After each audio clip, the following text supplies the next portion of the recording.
जय हिंद एवरीवन। इस साल तो आप सभी लोग इंडियन नेवी के पेपर में गर्दा गर्दा मचा दिए।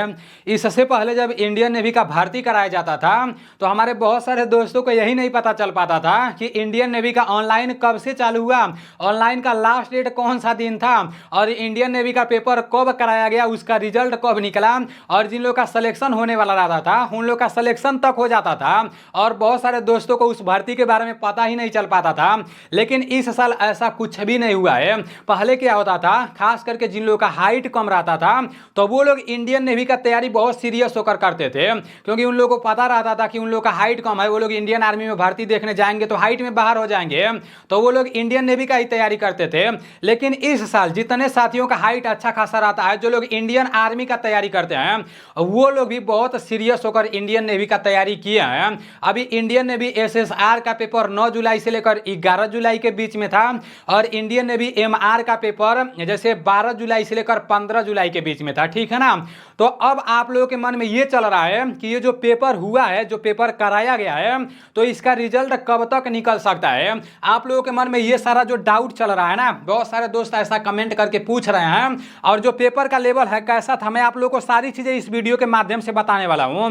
आप पूरे भारत में किसी भी राज्य से हो, चाहे मेल हो चाहे फीमेल हो, अगर आप इस साल इंडियन नेवी में पेपर दिए हो तो ये वीडियो आपके लिए है। और ये वीडियो उन सभी साथियों के पास शेयर कर देना जितने साथी इस साल इंडियन नेवी का पेपर दिए हैं, क्योंकि इस वीडियो में मैं आप सभी लोगों को ये बताने वाला हूं कि ये जो इंडियन नेवी एमआर और एसएसआर का पेपर हुआ है इसका रिजल्ट कब तक आ सकता है। और जो सेकेंड फेज का मतलब जैसे होगा पेपर ना, तो ये बोला गया कि तैयारी करने के लिए कितना समय मिलेगा। बहुत सारे दोस्त बोल रहे थे कि सेकेंड फेज का जो मतलब इंडियन नेवी का पेपर कराया जाएगा तो उसका तैयारी करने के लिए कितना समय मिलेगा।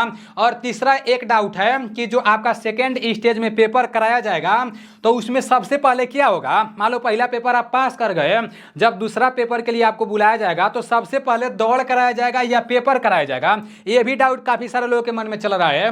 उसके बाद से आपका चौथा डाउट है कि मेरिट लिस्ट कितने नंबर पर बनेगा। जो पॉइंट है कि दौड़ कितना कराया जाएगा, इंडियन नेवी में दौड़ कितना कराया जाएगा, टाइम कितना मिलेगा, सारी चीजें मैं आप लोगों को बताने वाला हूं। और जो पेपर में प्रश्न पूछा गया था ना इंडियन नेवी एमआर का, मैं बता रहा हूं। और इंडियन नेवी एमआर के लिए मैं नीलेश डिफेंस करियर एप्लीकेशन में मार्कोस बैच भी लाया था, ठीक है ना। तो मैं आप लोगों को मिट्टी से रिलेटेड पूरा प्रश्न दिया था कि नहीं दिया था, पूरा प्रश्न दिया था। जो लोग पढ़े होंगे उन लोगों को पता होगा, ठीक है ना। और हर शिफ्ट में इंडियन नेवी एमआर के पेपर में मिट्टी से रिलेटेड प्रश्न पूछा जा रहा था। उसके बाद से मैं आप लोगों को बार बार जब भी यूट्यूब पर क्लास कराता था मैं बार बार बताता था कि हिमालय पर्वत से रिलेटेड जरूर प्रश्न पूछा जाएगा। हर शिफ्ट में मतलब पर्वत से रिलेटेड प्रश्न देखने को मिल रहा था। फिर मैं आप लोगों से यह भी बोला था कि मतलब देश की राजधानी से रिलेटेड प्रश्न पूछा जाएगा, देश के मुद्रा से रिलेटेड प्रश्न पूछा जाएगा, तो यहां से भी प्रश्न पूछा गया था, ठीक है ना।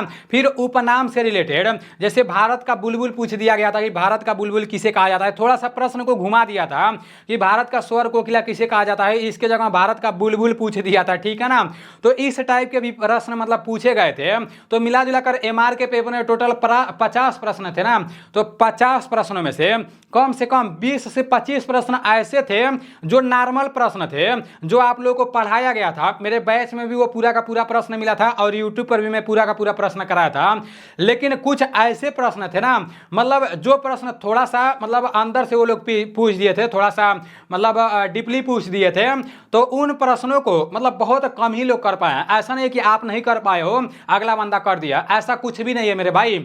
मतलब मैं देखा था कि कोई मतलब 30 प्रश्न किया है, कोई 32 प्रश्न किया है। पहले रिजल्ट के बारे में देख लेते हैं। देखो रिजल्ट का आपका यही है कि परीक्षा से 30 दिन के अंदर में अभी जो आप पेपर देकर आए हो इंडियन नेवी एमआर का या एसएसआर का नाम, तो जो आपका पेपर मान लो 15 तारीख को आपका समाप्त होगा, तो 15 तारीख के बाद जैसे अगले महीना में 15 अगस्त के पहले आप लोग का इंडियन नेवी एमआर और इंडियन नेवी एसएसआर का रिजल्ट आने का 100% संभावना है।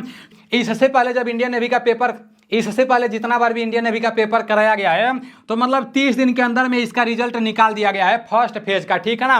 तो वही अगले महीना में 15 अगस्त से पहले मतलब वही वैसे तो 20 से 25 दिन के अंदर में रिजल्ट निकल सकता है। मैं एकदम मैक्सिमम बताया हूं कि मतलब अधिक से अधिक 30 दिन मतलब लग सकते हैं, ठीक है ना। इसके अंदर में ही आप लोग का इंडियन नेवी का रिजल्ट आ जाएगा।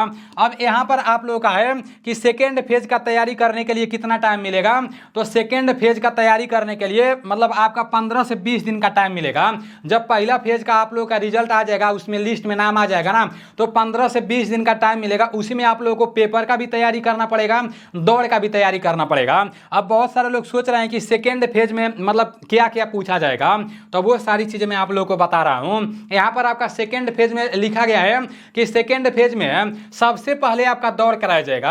आप लोगों के मन में डाउट था ना कि जब हम पहला पेपर पास कर ले जाएंगे, जब सेकेंड फेज के लिए जाएंगे तो उसमें पहले पेपर कराया जाएगा या दौड़ कराया जाएगा। तो मेरे भाई सबसे पहले दौड़ कराया जाएगा, ठीक है ना। एक दोस्त था वो बता रहा था कि दौड़ होने के बाद पेपर करा दिया जाता है, ऑफलाइन पेपर होता है और उसमें निगेटिव मार्किंग नहीं रहता है। इंडियन नेवी एमआर में 50 प्रश्न है ना, तो 50 में से 50 ट्रिक मार के आ सकते हो। तो मतलब ऑफलाइन पेपर होगा, पहले आपका दौड़ करा लिया जाएगा। दौड़ कितना होगा, तो दौड़ आप लोग देख लो, लड़कों का दौड़ 1600 मीटर कराया जाएगा, ठीक है ना। याद रखना, लड़कों का दौड़ 1600 मीटर कराया जाएगा, 6.5 मिनट का टाइम मिलेगा 1600 मीटर दौड़ने के लिए। और लड़कियों का दौड़ भी 1600 मीटर कराया जाएगा, लड़कियों को 8 मिनट का टाइम मिलेगा 1600 मीटर दौड़ने के लिए। और उठक बैठक कराया जाएगा।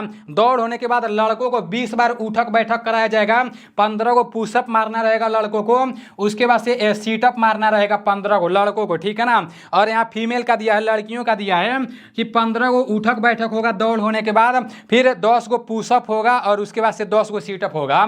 तो ये भी आप लोगों को प्रैक्टिस करते रहना है, ठीक है ना। अब आप लोगों को ये पता चल गया कि दौड़ किस तरह से होगा। दौड़ होने के बाद से आप लोग का पेपर कराया जाएगा, निगेटिव मार्किंग नहीं रहेगा। और सिलेबस क्या रहेगा, जो सिलेबस अभी आप पेपर देने गए थे, जैसे एसएसआर के पेपर में जितने प्रश्न पूछे जा रहे थे, एमआर के पेपर में जितने प्रश्न पूछे जा रहे थे, उतने ही प्रश्न ऑफलाइन के पेपर में भी पूछे जाएंगे, ठीक है ना। वही सिलेबस रहने वाला है, तो उसको लेकर परेशान नहीं होना है। अब यहाँ पर है कि पेपर होने के बाद मेडिकल होगा। जब देखो, जब आपका दौड़ हो जाएगा, पेपर हो जाएगा, उसके बाद से आपका मेडिकल हो जाएगा, ठीक है ना। और मेडिकल होने के बाद फिर से एक लिस्ट निकलेगा, उस लिस्ट में आप लोगों का नाम रहेगा, तब जाकर आप लोगों का फाइनल सिलेक्शन होगा, ठीक है ना। और वो वाला जो लिस्ट निकलेगा, मतलब कितना नंबर सही होने पर आपका फाइनल सिलेक्शन हो सकता है। कुछ राज्यों का नाम मैं यहाँ पर लिखा हूँ और नंबर भी मैं यहाँ पर लिखा हूँ, तो इसको आप लोग अच्छे से देख लो, इससे आप लोग को एक अंदाजा लग जाएगा। यहाँ पर आपका गुजरात दिया है। सबसे पहले इंडियन नेवी एसएसआर का देख लो, फिर इंडियन नेवी एमआर का भी मैं आप लोग को दिखा दे रहा हूँ। इंडियन नेवी एसएसआर का पेपर टोटल 100 नंबर का होता है। 100 नंबर में जो पहला पेपर हुआ था कंप्यूटर वाला, तो उसमें जो लोग गुजरात राज्य से थे ना, 10 नंबर जो लोग ला दिए थे, उन लोगों को फिजिकल के लिए बुला लिया गया था। ये नहीं सोचना कि ये सही नहीं है, मैं प्रीवियस ईयर का डाटा निकाला हूँ, बहुत ज़्यादा सर्च करके देखा हूँ, उसके बाद मैं आप लोगों के सामने लेकर आया हूँ, ठीक है ना। तो गुजरात में 100 में से सिर्फ 10 नंबर लाने पर फर्स्ट वाला पेपर मतलब जैसे क्वालिफाई हो गया था, और फाइनल मेरिट लिस्ट आपका 25 पर बना था, 25 नंबर लाने पर, ठीक है ना, जैसे 100 नंबर में से। उसके बाद से आपका झारखंड, तो झारखंड में मतलब फर्स्ट फेज में जैसे 19 नंबर लाने पर मेरी लिस्ट में नाम आया था। और सेकेंड फेज मतलब जैसे एसएसआर में सेकेंड फेज में मतलब 48 नंबर पर फाइनल सिलेक्शन हुआ था। अब छत्तीसगढ़ में भी आपका जैसे 10 नंबर लाने पर पहला पेपर जैसे वो लोग पास कर दिए थे, मेरिट लिस्ट में नाम आ गया था जो लोग 10 नंबर ला दिए थे। उसके बाद से फाइनल मेरिट लिस्ट में मतलब आने के लिए 40 नंबर का ज़रूरत था अगले साल।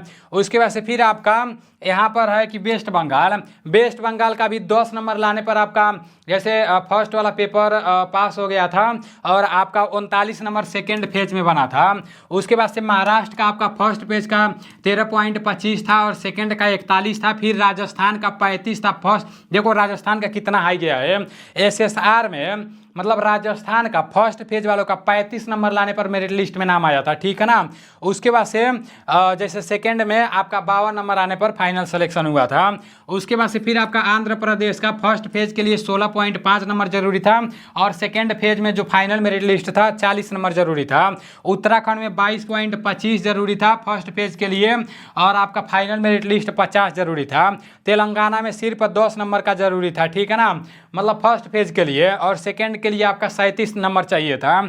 उसके बाद से फिर आपका तमिलनाडु में 10 नंबर था फर्स्ट फेज के लिए, और आपका सेकंड फेज में मतलब 31 नंबर था। तो यहाँ से एक बात और अंदाजा लग रहा है कि राज्य वाइज मतलब राज्य वाइज फर्स्ट वाला जो कटअप बनेगा ना, राज्य वाइज बनेगा। किसी राज्य का मतलब कटअप कम ही रहेगा, किसी राज्य का ज़्यादा रहेगा। उत्तर प्रदेश का तो एकदम हाईएस्ट रहता है। देखो यहाँ पर बिहार का दिया है, बिहार वाले लोग थोड़ा ध्यान से देख लीजिए। फर्स्ट फेज में मतलब 28.75 नंबर लाने पर आपका ऐसे फर्स्ट फेज का पेपर क्वालिफाई हुआ था, उसके बाद से 55 पर फाइनल सिलेक्शन हुआ था। ये इंडियन नेवी SSR का है, ठीक है ना। फिर हिमाचल प्रदेश में 23.75 था और फाइनल आपका 48 था। और आपका यहाँ पर दिया है पंजाब का, पंजाब में भी मतलब फर्स्ट का आपका 10 नंबर था और फाइनल 41 था। मध्य प्रदेश का फर्स्ट 24.5 था और फाइनल 52 था। उड़ीसा का फर्स्ट 20.25 था और लास्ट आपका जैसे फाइनल आपका 50 था। उसके बाद से उत्तर प्रदेश का देखो SSR का बता रहा हूँ, उत्तर प्रदेश का सबसे हाईएस्ट गया है 30.5 नंबर लाने पर जैसे फर्स्ट फेज का जो पेपर था वो क्वालिफाई किया गया था और लास्ट फाइनल सिलेक्शन 56 पर था, ठीक है ना। ये इंडियन नेवी SSR का था। अब आप लोग इंडियन नेवी MR का कट ऑफ भी देख लो 2023 का। अब उड़ीसा से जो लोग हैं ना इंडियन नेवी MR में 50 में से जो लोग 15.5 नंबर लाए थे पेपर पास कर गए थे ऑनलाइन वाला, और जो फाइनल सिलेक्शन हुआ था 35 नंबर पर। यहाँ पर एक बात देखने को मिल रहा है MR में जो फर्स्ट फेज का पेपर हो रहा है राज्य वाइज कट ऑफ देखने को मिल रहा है, लेकिन जो फाइनल मेरिट लिस्ट निकल रहा है ना वो तो ऑल इंडिया का एक ही देखने को मिल रहा है। सभी राज्य का अगले साल 35 पर मतलब जैसे गया था 35 नंबर जिनका था उनका फाइनल सिलेक्शन हो गया था। यहाँ गुजरात का दिया था, गुजरात का 14.75 था फर्स्ट फेज के लिए, दिल्ली का 15.5 था, कर्नाटक का 13.5 था, मध्य प्रदेश का 22.5 था। अब आगे यहाँ पर है महाराष्ट्र का 17.5 था फर्स्ट फेज का, ठीक है ना। उसके बाद से आपका वेस्ट बंगाल का 16.25 था। उसके बाद से मणिपुर का सबसे कम था। मणिपुर में जो लोग इंडियन नेवी मणिपुर के रहने वाले हैं देख लो, इंडियन नेवी MR में टोटल 50 प्रश्न पूछे जाते हैं। 50 में से जो लोग 5 नंबर ला दिए थे ना उन लोगों का पहला पेपर पास कर गए थे, फिजिकल के लिए बुला लिया गया था और फाइनल सिलेक्शन 35 पर हुआ था। भले से 5 प्रश्न पर फिजिकल के लिए बुलाया गया था लेकिन फाइनल सिलेक्शन 35 नंबर पर हुआ था, ठीक है ना। तो ये आप लोग को याद रखना है। अब यहाँ पर बिहार दिया है तो बिहार का 24.75 था और फाइनल आपका 35 था, ठीक है ना। तो फाइनल तो आपका 35 ही बना था। तो जितने राज्यों का मुझे मिला है उतने राज्यों का मैं आप लोगों को बता दिया हूँ। बाकी मतलब अगर आपके राज्य का नाम मैं यहाँ पर नहीं लिया हूँ ना तो यही रेशियो आपके राज्य का भी रहने वाला है। इस बार थोड़ा सा कंपटीशन मतलब बढ़ेगा, ठीक है ना। तो बहुत जाएगा तो वही मतलब मान कर चलो अगर आपका 36 प्लस सही रहेगा ना तो फाइनल सिलेक्शन हो जाएगा। अभी जो पहला वाला पेपर हुआ है उसमें नंबर नहीं मिलेगा, कुछ नहीं मिलेगा, बस क्वालिफाई करना रहेगा। जो सेकेंड वाला रहेगा उसमें अगर 36 प्रश्न रहेगा किसी भी राज्य से रहोगे ना तो फाइनल सिलेक्शन होने का बहुत ज़्यादा चांस रहेगा, क्योंकि अगली बार 35 पर बना था तो वही 36, 37, 38 जिसका रहेगा फाइनल सिलेक्शन 100% हो जाएगा, ठीक है ना। तो देखते हैं 1 महीना के अंदर में इसका रिजल्ट आ जाएगा। बाकी जो कुछ मैं आप लोगों को पढ़ाया था वो सारी चीज़ें पूछी गई थी, मतलब उस चैप्टर से कुछ ऐसे प्रश्न पूछ दिए गए थे डीपली जो मैं आप लोगों को नहीं बता पाया था, नहीं पढ़ा पाया था। तो उन सारी चीज़ों को, उन सभी प्रश्नों को मैं इस बार लिख दिया हूँ, ठीक है ना। जो अगले बार तैयारी करेंगे उन लोगों का काम आ जाएगा। तो चलो ठीक है, मिलते हैं अगले वीडियो में। जय हिंद, वंदे मातरम।